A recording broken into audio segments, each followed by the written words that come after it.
Okay, well, I really don't have any way to screen record on my super old laptop, so I'm going to try to record this on my phone as neatly as I possibly can. For my Heroes in Literature project, I decided to use Star Trek, the original series, which aired on NBC from 1966 to 1969. To start off, I wanted to explain a little bit about the organization of the series, as the hero's journey is portrayed in a couple of different ways. Sometimes it's in one singular episode, a smaller problem, like an interaction with one single spaceship or one single villain. Then you have your season problems, which are a little bit larger.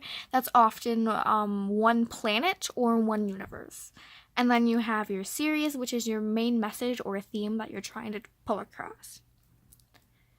So we talked about hero's purpose in our course, which is the hero's reason for existing, or what way they're inspiring people to be the best they can be.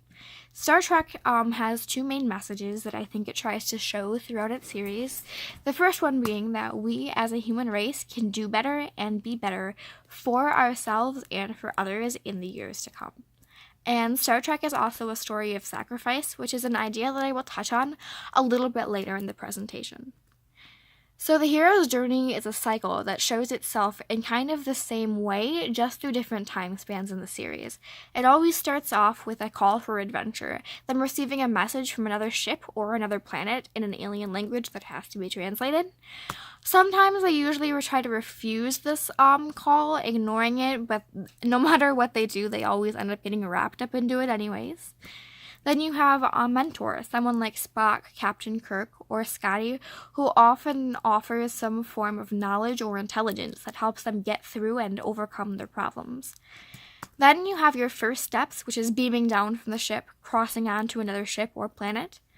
Then you have the big problem, villain, or adversity, which is the big battle scene, which sometimes may last 5 or 10 minutes, or sometimes span over a couple of different episodes, depending on the severity of the battle.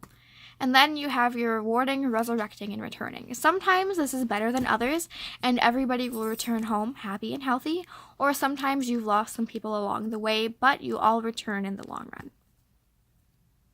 As I mentioned, Star Trek is a story of sacrifice. At the very end of the series, an ultimate sacrifice is given, the life of Spock.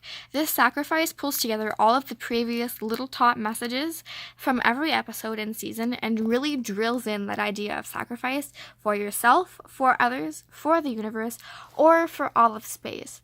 This scene from The Wrath of Khan really tries to get across that giving for the greater good idea. So, things like this makes us draw the big question of who is the actual hero. Many of us argue that it's Spock, since he was the one that had sacrificed his life for the entire ship.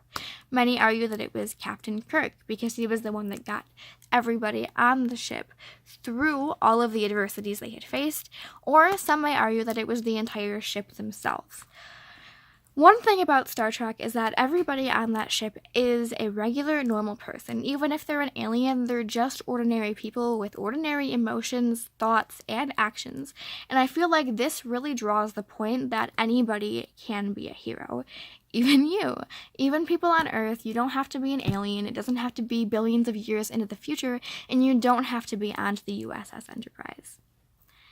Alright, well that concludes my presentation, and thank you all for watching.